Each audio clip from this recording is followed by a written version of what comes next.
नमस्कार। नमस्कार। हम महाभारत श्रृंखला की इस कड़ी में आपका स्वागत है। नमस्कार। हम कहानी को वहीं से आगे बढ़ा रहे हैं जहां पिछली बार छोड़ा था। हाँ, और आज का जो विषय है वो कौरवों और पांडवों के जन्म से जुड़ा है ना? बिल्कुल, और खासकर जो संकेत मिले गांधारी और उनके पुत्रों के जन्म के समय। हाँ, वो गांधारी वाला प्रसंग तो मतलब बहुत ही असाधारण है। हाँ, तो चलिए उसी की तह तक चलते हैं। गांधारी धृतराष्ट्र की पत्नी, उन्हें 100 पुत्रों का वरदान था, पर उनकी गर्भावस्था बहुत लंबी चली। हाँ, असाधारण रूप से लंबी, करीब 2 साल बताते हैं कई स्रोत। और फिर जब प्रसव हुआ तो वो सामान्य नहीं था। नहीं, बिल्कुल नहीं।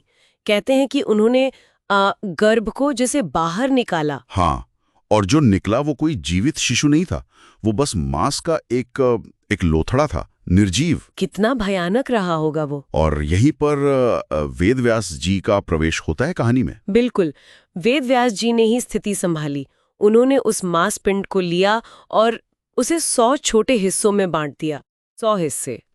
और फिर हाँ, और हर हिस्से को, जैसा कि वर्णन मिलता है, घी से भरे एक मटके में रखा गया। घी से भरे मटके, ये सुनने में ही कितना अजीब लगता है। हाँ, मतलब ये किसी प्राचीन तकनीक जैसा लगता है।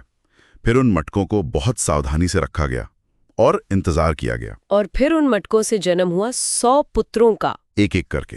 हाँ, 100 पुत्र।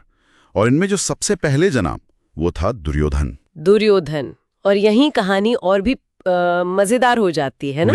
उसके जन्म के समय कुछ ठीक नहीं था। बिल्कुल ठीक नहीं था। जैसे ही उसका जन्म हुआ, अशुभ संकेत दिखने लगे। जोर जोर से कौवे चिल्लाने लगे, कुत्ते और गीदड़ रोने लगे, और आसमान में बिजली भी कड़की थी, ऐसा भी कहते हैं। हाँ बिल्कुल, माहौल एकदम भयावह हो गया।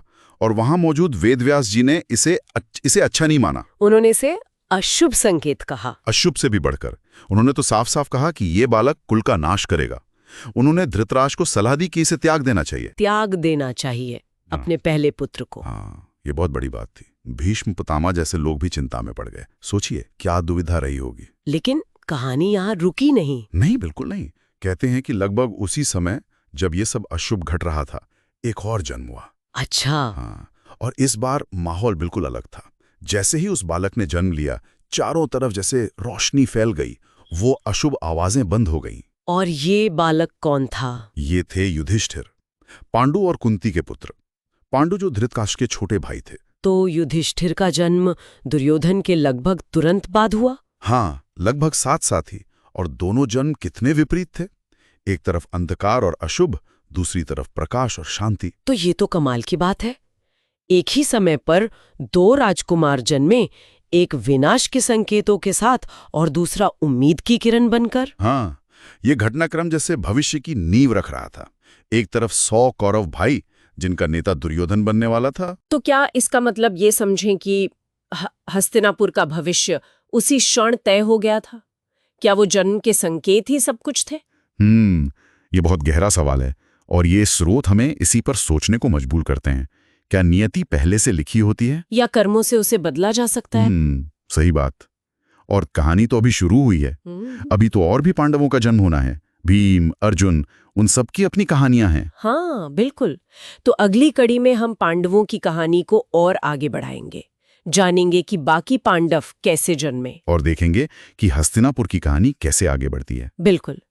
लेकिन तब तक ये सोचने वाली बात जरूर है कि क्या किसी के जन्म के समय के संकेत वाकई उसके पूरे जीवन और भाग्य का फैसला कर देते हैं?